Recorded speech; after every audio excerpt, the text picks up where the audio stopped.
The top diplomats of the US and China held tough talks in Beijing as the rival superpowers sought to clarify their growing differences on an array of bilateral and global issues. Well, to talk more on this, we're now being joined by Ambassador Volker Stanzel, former German ambassador to China and Japan, and he's joining us live from Berlin.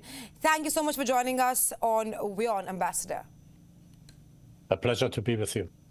Right, now both the sides, Blinken and Wang Yi, they both said that the ties are beginning to stabilize at the moment. How do you assess that statement?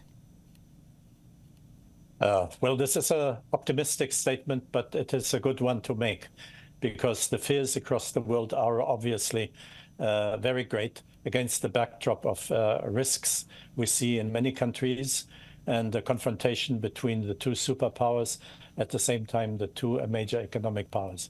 So it's a good gesture, I think, to try to reassure the world and the observers throughout the world that both will not allow things to get out of control.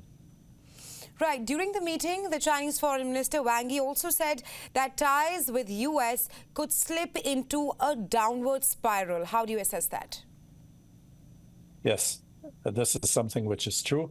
We all know it. I mean, the differences between the two countries are not minor ones in any way. They constitute a backdrop which is a threat. There is the economic side of it.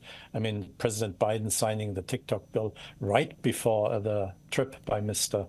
Blinken, which is a gesture that the US is serious about the controversies between the two countries. The US increasing their support for the Philippines in their territorial conflict with China, which is something that hasn't happened for a very long time. It's also an important signal towards Beijing. The economic side, I mean, Ms. Yellen 2 weeks ago, speaking about the export surge from China and the overcapacity production in China. So all this is serious. Taiwan, not to mention North Korea. The situation is difficult. So at the same time, both of them saying that they want stability, and Blinken speaking about shared responsibility of the two countries, about the need to avoid misunderstandings, miscalculations. I mean, so on the one hand, you see that both sides reassure themselves that they're serious in their conflicts. At the same time, they want to reassure the world that they're not going to allow things to get out of control. Right, now you speak of the TikTok bill. Blinken's visit to China, it comes only a few hours after the US Senate passed a foreign aid package that, among other things, will provide $2 billion in foreign aid for the Indo-Pacific partners, including Taiwan, to counter China. How do you see that bill being passed now into a law, casting a shadow over Blinken's China visit?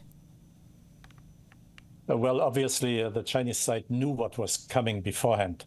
And that is the reason why, one of the reasons why Wang Yi spoke about this danger of having less stability instead of more. And this admonishment, one might say, towards the US to respect red lines by Beijing. One of the major red lines, obviously, is Taiwan. On the other hand, Biden trying, Congress trying to give this additional aid to Taiwan and other countries in the Indo-Pacific, again, makes it clear, as I said before, the US is serious about the conflict. It will not allow it to get out of control, but it will also not make a step backward.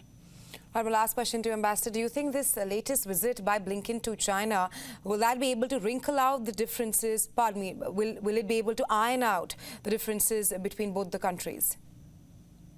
No, and I think this was not the purpose. The purpose was to keep talking, to know that both sides are ready to talk in the case that there would be a crisis.